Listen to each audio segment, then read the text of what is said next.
roads of Pompeii. They didn't really live there, they just slept there. They lived anywhere. Pompeii was one of the merriest of the old Latin towns, but although Tito was never an unhappy boy, he was not exactly a married one. Last week, the Caesar visited the town. His chariot had passed right in front of him. Fireworks were blasting and people were cheering. After all, the Caesar only visited once a year. Unfortunately, Tito did not get to see any of it. He was blind. He had been blind from birth.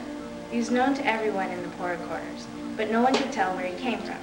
And Zeus was another mystery. As long as people could remember seeing Tito, about 12 or 13 years ago, they had seen Zeus with him. Zeus never left his side. She was not only a dog, but a nurse, pillow, playmate, mother, and fodder to Tito. Did I say Zeus never left her master? Perhaps I better say comrade, for if it was anyone who was the master, it was Zeus. I was wrong. Zeus did trust Tito alone exactly 3 times a day. It was a fixed routine, a custom understood between boy and dog since the beginning of their friendship. And the way it worked was this. Early in the morning, short after dawn, while Tito was still dreaming, Zeus would disappear. When Tito awoke, Zeus would be sitting quietly at his side, her ears upright, her tail tapping the ground, and a fresh baked bread, more like a round roll, at her feet. Tito would stretch himself, Zeus would yawn, and they would breakfast. At noon, wherever Tito and Zeus were, Zeus would signal for them to return to their sleeping space. Zeus would disappear again and return with more food. He would often bring sugar-sprinkled raisin cakes, the one Tito loved so much. He got them at the bakery, right next to the marine gate.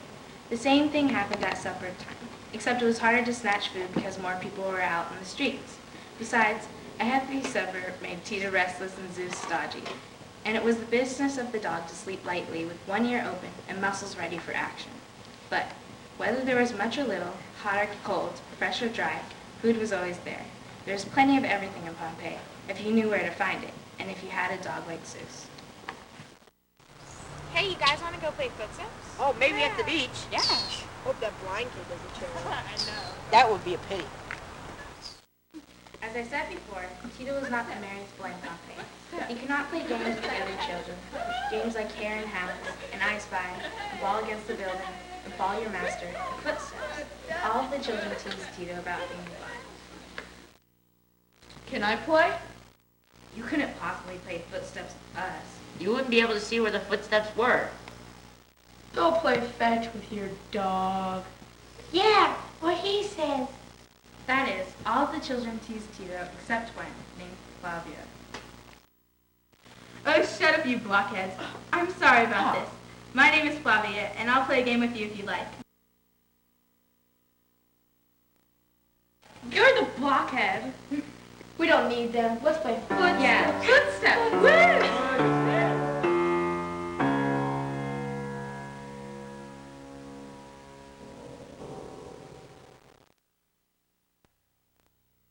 Tito, Zeus, and Flavia paused along the Tyrrhenian Sea's edge. Tito was never sorry for himself about being blind, although he was quite happy to meet Flavia.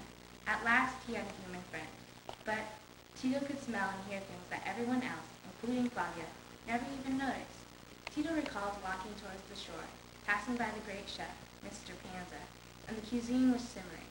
He could smell every food, the 3 kinds of bread, the roast pigling, the stuffed goose, the bear stew, and even the fig pie. Oh, the bread. The needing a little bit more oregano.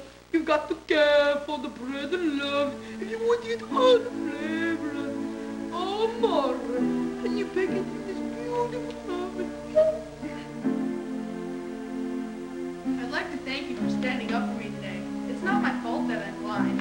Those cold-blooded people shouldn't blame me for that, or for the fact that I'm a homeless orphan. They don't understand. It's okay with me that you're an orphan. I am too. Really? I see you have a dog. Oh, yes. Her name is Zeus, because she's a god to me. I've lived with her all my life, and she takes good care of me. What's your name again? It's Flavia. And you? The name's Tito. So what's it like to be blind, Tito? Well, it's good in ways. Like you can intensely smell things that other people can't. Like what? Well, like earlier today, I can always smell what Mr. Panza is cooking. But I'm sure you can smell what I'm smelling right now. Why is the air so stuffy today? It's an unusual smell to me.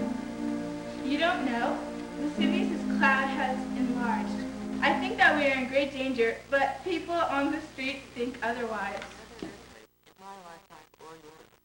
There may be a trembling. Anyways, since you mentioned Panza, I'm hungry. Let's go get some lunch. Do they not? How about the two towns of Sicily that have been ruined 3 times within 15 years by eruptions of Mount Etna? And were they not warned? Does that column of smoke above Vesuvius mean nothing? That's always it. We use it as our weather guide. When the smoke stands up straight, we know we'll have fair weather. When it flattens out, it's sure to be foggy. When it drifts to the east... Oh, yes! I've heard of your mountain barometer. But the column of smoke is much larger than usual. They say it may... Oh, Naples, they did always suffer. Little help we got from them last time. Naples commits the crimes and Pompeii pays the price. It's become very proverb with us. Let them mind their own business. Yes, and others too. Very well, confident friends. We also have a problem. And it is this. Those who listen to men must be taught by the gods. I say no more, but I leave a last warning. Remember the holy ones, the weird temples. And when the smoke tree above Vesuvius grows to shape the umbrella pine, look, you're die. Out of all those people, only one understood the situation. Vesuvius could blow any minute. I warn you, Tito. Be careful of your whereabouts. But Zeus will protect you, I'm sure of that. What would happen if it really did erupt? The whole city would be destroyed. Go to the beach. If there are boats there, get on one and escape. These oblivious pedestrians need to have a second thought on the issue. How do you know all of this? Well, I moved here 2 years ago when my parents were killed in the most recent eruption of Mount Etna. I'm sorry to hear that. Where are your parents? I really don't know, but Zeus is the best master anybody could have. You must really love that dog. Yes, she's the best I've got. I would die for her and she would die for me. But who said anything about dying?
skeleton of a dog. Amazing. But you'd think a dog would have enough sense to get away at a time like that. What's that between its teeth? It looks like a stone. It looks like it came from this bakery.